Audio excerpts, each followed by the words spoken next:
The way to get to this place of inner peace and consequently to experience higher awareness is to shut down the internal frenzy. The Chinese sage Seng Chan Tsen gave us the following piece of wisdom. Stop talking, stop thinking, and there is nothing you will not understand. Return to the root and you will find meaning. Look inward, and in a flash you will conquer the apparent and the void. He is counseling us to simply stop talking and stop thinking. This is the third key to the sense of peacefulness that is a part of the way of the sacred quest. I want to make it clear that peace is not the absence of conflict. Peace is the experience of the presence of God. As you learn to shut down your inner dialogue and become more peaceful, you will begin to know the presence of God in your life. That presence will be felt in both your body and your inner world. Beliefs are removed. Belief is replaced with knowing. At different times in my past, both alcohol and other substances were a part of my own life path. Through meditation, I was able to leave alcohol behind, and I have never touched it since. But with other substances, I believed I could use them when I chose to for an energizing effect beyond anything I had ever experienced. I was able to use them, enjoy increased energy, and leave them alone for long periods of time. But a time came when I knew I was making foolish and non-spiritual choices connected with seeking out these insidious substances. My personal challenge became to rid myself of these insidious habits. I tried reading my way out of it, but I went back. I tried acupuncture, discussions with experts, and herbal cures, but I went back. I was determined that I would no longer play around with any substance, but I went back. Then I had what I call a holy instant, which was for me a divine experience. At 4:05 a.m. on a January morning, I was meditating. In the still quiet of that meditation, the thought of never again using a substance became real. It was my first absolutely direct experience of God. My entire inner screen of awareness became a bright luminescence as I heard a voice say, "You've tried everything else. Why not try me?" I have never in my life known such peace and certainty that God was with me and around me. I felt overwhelmed by the bliss I experienced. I listened to that voice, felt the presence of God, and have not since experienced the slightest desire to go back to any substance. I have debated with myself about putting this very personal story on this tape. That is, my ego self debated with my higher self. But I knew my experience with chemical substances involved helping others to look within, instead of outside of themselves, for both the excitement and the peace their higher self has for them. If, in my telling this story, one person who experiments with any substance and knows that it is out of control decides to shut down the inner turmoil and seek the help of their loving presence, then it will have been worth it. You needn't have the challenge of getting off drugs to find value applying this third key to higher awareness. It works the same way for every experience you are ready to transcend. Getting to silence and then having God be your personal knowing presence. Getting to silence requires conscious effort on your part. When going within, use the metaphor of the pebble dropping through the various levels of your mind. While the pebble drops, be the witness. Observe compassionately all your chatter and thoughts as you descend to the unified field. When you notice your mind overly crowded with thoughts, practice not focusing on anything just for a few moments. Tell yourself, my mind is full of the disturbance of chatter and thoughts. I'm going to try to spend 5 minutes without any thoughts bombarding me. I'll dismiss every thought just for a few moments. Use your breath as a means to keep your mind from chattering away ceaselessly. You can do this by focusing your compassionate witness on your breathing. Breathe in deeply, excluding any thoughts as you concentrate on the in-breath. Then exhale slowly and fully with the same concentration. When thoughts appear, as they will, know that they are signaling you to return to mindfulness of your breathing in and out. Your heartbeat can also be used as a focal point for the witness. Return to the steady, rhythmic beat of your heart when you notice thoughts intruding. When you find your thoughts just below the surface in the analyzing level, think of a rose. As you replace the analyzing with the beauty of a rose, you might want to recall this verse by the poet Rabindranath Tagore. Do not carry a rose to our beloved, because in it is already embodied a message which, unlike our language of words, cannot be analyzed. That is, remember that the habit of analyzing or picking things apart in a judging fashion keeps you from knowing the truth that is at the center of your being. The rose needs no analyzing, as the poet reminds us. It simply is. the same is true of you. At the synthesizing level, when you are feeling the beauty and unity of life, you may discover that you are entering thoughts of pleasure about enjoying this spiritual space. Let go of those thoughts too. The ego enjoys convincing you that you are better than others because you are more spiritual or have deeper understanding. It swims through your consciousness with thoughts like those. When it does, gently send it elsewhere for this time of meditation or prayer. To understand that you have a higher self and to know it and be aware of it is one thing, but to trust it in it is quite something else. And the ways to put this principle into practice are, first of all, to keep in mind that you cannot go to a higher ground if you're hanging on to a lower level. That in order to get yourself to a higher place, a place of trust, you have to somehow recognize that all of the stuff that's going on in your life in a lower place is something you have to let go of. You have to trust that when you do let go, you're not going to be falling into the abyss. And I would recommend that you take a real rebellious attitude toward the philosophy which preaches that that you are not connected to the divine energy, that somehow this force that has many names is something that is outside of you, and you're not deserving of it. Until you know that you can trust in it, you can't use it and acknowledge it in your life. One of the things to do to practice this trust is to take the most serious problem that you have and turn it over to God. Affirm to yourself, I would like to show my trust in the divine force by simply turning my problems over to your divine hands. I can remember doing this with some of the things that I really struggled with at one time in my life, things that I just thought I couldn't get past. I remember going through relationship difficulties. I remember going through problems with drinking and things like this, where it just seemed like I wanted to get past it and I just didn't know quite what to do. I can remember times when I would be stuck in my writing and not sure whether I could, and I would just stop and I would just say, all right, I'm going to turn this over. I'm going to trust. I'm going to trust. I'm going to surrender. And this concept of surrender is very, very important. So when you do this, it's just that simple act of getting down on your knees and staying there on your knees and just say, okay, I'm going to turn this over to something that is higher within myself. And the ego seems to go away and the solution seems to be there for you. The presence of complete trust is evident in your life when you start to think and feel and do are all balanced and they're all in harmony. This is called congruence.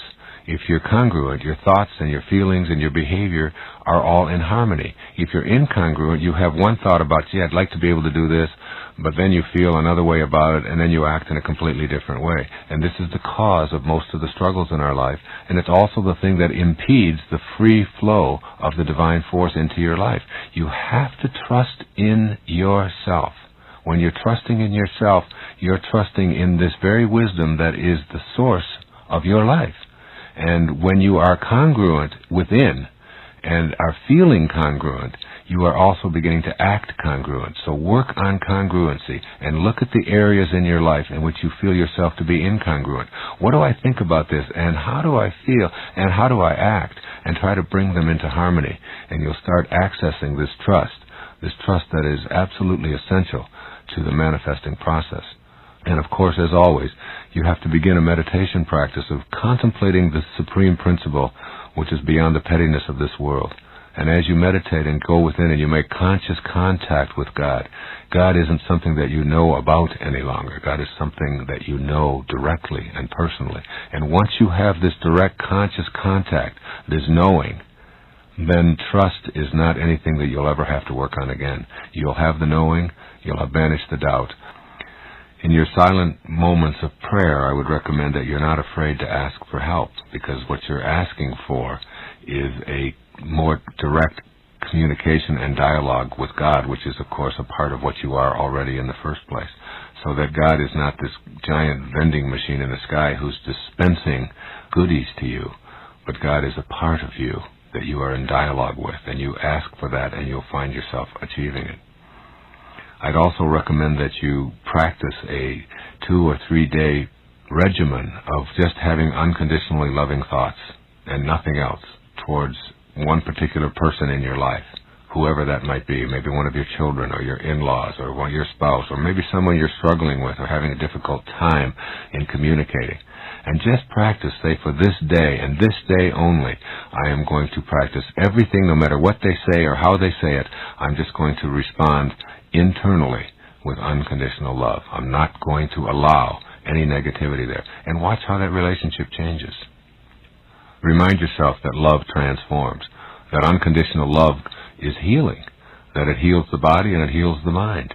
And if you have this kind of approach to your life and don't put conditions on it, then you'll find yourself feeling much more peaceful, and you'll sleep better, and you'll enjoy your friends and neighbors more, and your prosperity will increase, because unconditional love is the same as having peace within yourself. Remember, the opposite of love is really fear. Every time you experience fear, ask yourself, what's going on that I've substituted fear here for love in this moment? And the fear that we have that we're not complete, or that we're alone, which is the number one fear that all human beings seem to suffer from, is that the fear of being alone. Once you've transcended that fear of being alone, you begin to recognize you're never alone. You always have divine guidance. You're always connected to this divine principle that is universal. That means it's everywhere, which means there's no place that it's not, which means, of course, that it's within you. So you substitute that fear when you accept unconditional love into your life. It goes away. Just as you become what you think about all day long, so too do your relationships become what you think about. Your life and all of the relationships within it are all purposeful. Generally speaking, the quality of our lives is pretty much related to the quality of our relationship to the people in our lives. And to add a piece to the equation, our relationships reflect how we relate to ourselves. That's right, to ourselves. When you cultivate the awareness of your body, mind, and soul as one, and experience unity within yourself, you are then ready to share this sense of wholeness and holiness with others. And this is where your relationships come in. When you have love for yourself, that is what you have to give away. What is inside you gets there by way of your thoughts. If you harbor hate, hate is what you give away. If you harbor self-contempt, contempt is what you give away. If you harbor love and compassion is what you give away. Your relationships travel the same course you do. If you learn through suffering and questioning why things were not working out, as I discussed earlier, then your relationships also suffered. If you followed the path of outcomes and began to see that there were lessons to learn in life, then your relationships also reflected this pattern. And if you've gone to purpose and have your life on purpose, your relationships will also reflect this position in your life. Remember, purpose is about giving. Let's take a look at the core ingredient of a relationship that is on purpose, and then examine some specific methods for getting there. At the center of a purposeful relationship is love, but it is more than simply being able to say the words, I love you, for the words are used by people who also berate and harm each other on a daily basis. Love is giving, and it has nothing to do with what you receive. This ingredient of love at the level of giving is how purpose is defined, and it is the ultimate in creating miraculous relationships. If you have love inside of you, that is all that you will have available to give away. You begin to see the fullness of God in everyone you encounter, and the level of your relationships to others takes on the glow of real magic. You see your children and all children not in terms of what they are doing or how they're behaving or misbehaving, but beyond to the invisible part of them, the soul that is in that young body. You meet that soul with love and radiate it outward to them, and they will in turn respond with love. You have loving relationships with others because you bring love, rather than because you seek it from others. Members of your family with whom you have had a difficult time relating are no longer the source of your disdain. Your anger and negativity is gone, replaced by non-judgmental love. This does not require long years of therapy or the assistance of support groups or drugs or special herbs. It requires only that you shift to being a spiritual being first and a physical being second. Your friendships and business relationships can also improve dramatically with this new giving approach. When a conflict arises, you suspend your negative thoughts and instead send out love. When you respond in an unthreatened manner and instead communicate an inner knowing in a peaceful, loving way, you are incapable of being rattled by challenges. You have created a miracle in that relationship. I can remember as a college professor having some gigantic disagreements with my colleagues. They were what we call difficult people to get along with unless you shared their point of view, which very few people did. I discovered I was always able to get my way with these impossible colleagues. I was experiencing real magic where others were experiencing exasperation. The secret? Send them love and ask nothing of them. The colleagues always came around and found it impossible to be nasty or confrontational with me. I simply sent them the love I had inside and then surrendered. This approach to relationships is basically my approach to life. Stay on purpose. Know that you're here to serve. Get off of having to prove yourself. Remove your ego from the encounter and send out love. Giving love with no expectations is the cornerstone of your relationship when you are on purpose. There really is very little else that you need to know. Practice this giving of love without conditions, and you'll find yourself feeling full rather than empty, and blissful rather than miserable. Here are 4 ancillary qualities that go into this real magic in your relationships. 1. Relinquish your need to be right. This is the single greatest cause of difficulties and deterioration in relationships, the need to make the other person wrong or to make yourself right. The spiritual partnership is a relationship of equals. No one needs to be proven wrong. Each person has the right to their own point of view. A simple reminder goes like this: I know how I feel about this, and it doesn't match how she feels. But so what? It is enough that I know it in my mind. I have no need to make her feel wrong. Then stifle yourself, and you have created a miracle right there. You have replaced a potential conflict with a loving response. Practice this, and you will see love replacing anger between you. This is also true in your relationships to all others. Your children need to be guided, not to be made wrong. The embarrassment that goes with being proven stupid leads to a self-image of stupidity. You can replace those statements designed to prove how superior you are with loving responses designed to help your children and others examine their own point of view. This can be applied in business, with strangers that you meet, in disputes with your neighbors, in virtually all human relationships. 2. Allow space. Let there be space in your togetherness. When you love someone for what they are, rather than what you think they should be, or for how they please you, then allowing for privacy and space comes automatically. The clinging relationships racked with jealousy and fear come from individuals who believe they have a right to dictate what the other person ought to be. Rather than regarding the need of your partner to have alone time as a threat, see it as a time for renewal that you celebrate. Make every effort to help each other have that space. The irony is, the more space you allow and encourage within the relationship, the more the relationship will flourish. 3. Eliminate the idea of ownership. Seek to enjoy each other, not to possess each other. No one wants to feel owned. No one wants to feel like a possession. No one wants to be dominated or controlled. We all show up here with a purpose, and that purpose gets thwarted when any human being attempts to interfere with our heroic mission. Ownership is the greatest inhibitor to feeling a sense of purpose and mission in one's life. You don't have the right to tell the people with whom you are in a relationship what they ought to be doing while they're here on earth. That is only between each person and their soul. You may succeed in imprisoning another, and you may have a marriage that lasts for 60 years, but you do not have a loving relationship if either partner feels owned or like a possession. This is the lesson I had to learn the hard way.